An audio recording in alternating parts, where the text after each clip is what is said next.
Bonjour à toutes et à tous, bienvenue dans cette nouvelle édition du JT de la rédaction de News Assurance Pro. Nous avons changé de décor, nous voici maintenant au cœur de la rédaction et voici les titres de ce lundi 30 avril. Cette semaine, nous ferons le point sur l'Assemblée Générale Mixte d'AXA qui se déroulait la semaine dernière à Paris.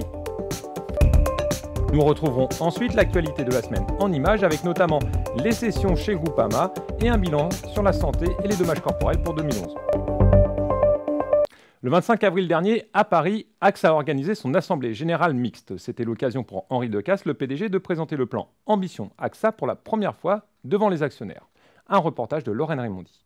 C'est dans une ambiance calme que s'est déroulée l'Assemblée Générale d'AXA mercredi, hormis la présence des syndicats venus dénoncer des suppressions de postes en France. Le PDG Henri Decastre a rappelé quelques chiffres aux actionnaires. La barre symbolique des 100 millions de clients dans le monde a été atteinte en 2011, tandis que 18 milliards d'euros ont été versés en dommages cette même année. Les défis pour le groupe s'orientent autour de 3 axes, un meilleur accès client, une optimisation des ressources et une désensibilisation des résultats au marché financier. Henri Decastre a également déclaré ne pas vouloir intégrer d'autres conseils d'administration que celui de Nestlé, dans lequel il est entré récemment. L'ensemble des résolutions ont été approuvées par les actionnaires, notamment le dividende de 69 centimes d'euros. Stéphane Lippe et Douana Palici-Chebab vont par ailleurs faire leur entrée au conseil d'administration en tant que représentants des salariés actionnaires.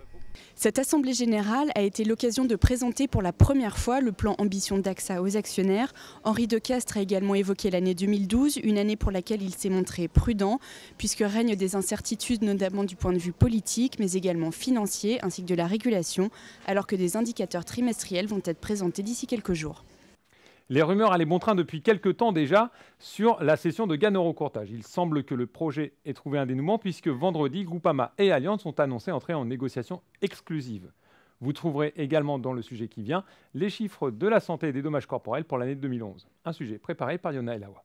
D'après les chiffres du fonds CMU, la croissance des complémentaires santé ralentit en 2011, seulement 3,7% contre 4,2% en 2010. Les institutions de prévoyance s'en sortent bien mieux qu'en 2010, avec 3,56% de croissance, tandis que les mutuelles affichent 3,28% de hausse.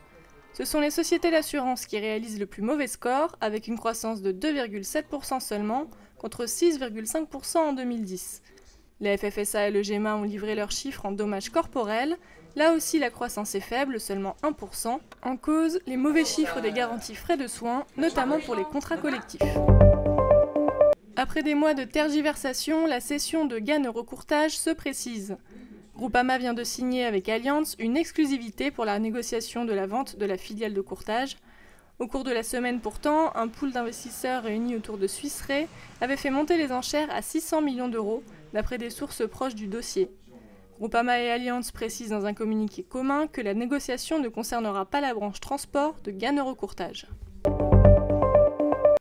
Avant de nous quitter, sachez que mercredi, News Assurance Pro diffusera une interview de Nicolas Perruchot, député et auteur d'un rapport sur le financement des syndicats.